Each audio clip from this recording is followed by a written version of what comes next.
Here I'm Fernando with FabTV, here with awesome Jason Schwartzman. And did you make a special voice for Jesper? In what way? Like it seemed like it's like I know your voice. Yeah. And he seemed like I was watching. It seemed like a little different to you. Well, we were definitely experimenting with voices and just all the different levels of this character. And really, we even tried some like totally different voices. I love Sergio, the director. He's like, you know what? Let's just go into the studio and record for a day, and let's hone in on what seems to be working. And in fact, when we went into the first 2 or 3 sessions, we had labeled Jesper 1, Jesper 2, and Jesper 3. And they were very different characters with slightly different voices and cadences, and it was so fun. I've never worked like that before. Like typically the idea is like when you show up to work, you've kind of got some idea of what's gonna, this was like 3 vastly different things, and it was so fun. I mean, one of them I almost think was English-ish.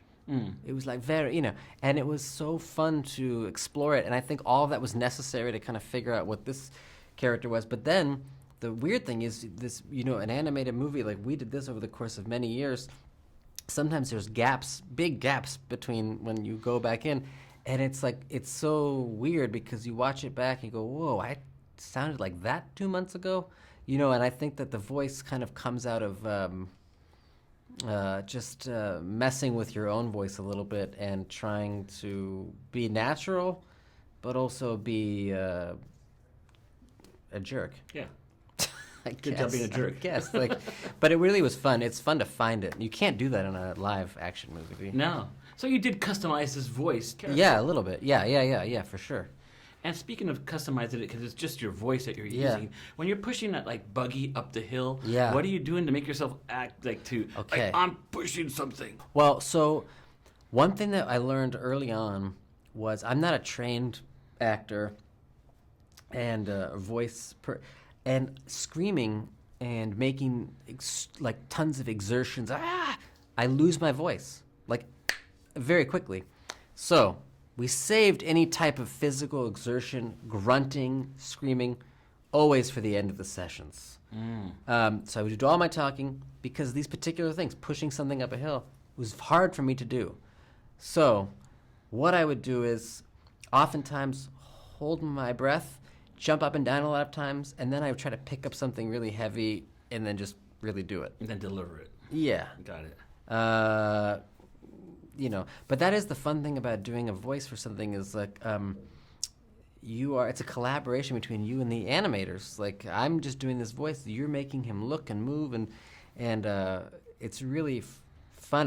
My goal always just to provide some kind of spirit for them to be able to feel that they could draw for it. At least you had some Isle of Dog experience to come into this one, right? In what way? Did you do voice on the dog stuff? Well,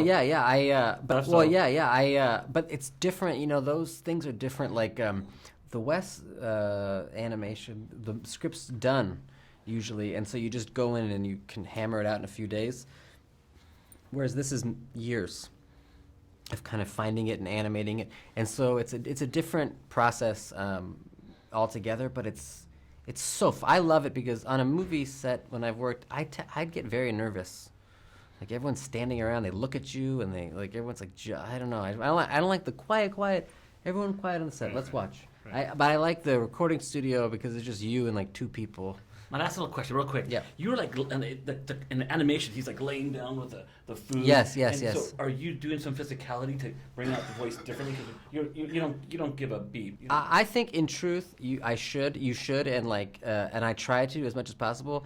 But sometimes you can't do certain things because the mic has to be whatever. But I think by and large, like for me, best to always try to emulate exactly what's happening, or else it just feels like crap. You did an awesome job. Thank you so much. Cool. I appreciate it. Thank you. Thank you so much. Cool. I appreciate it. Thank you. Thank Great to meet you. You did an awesome job, man.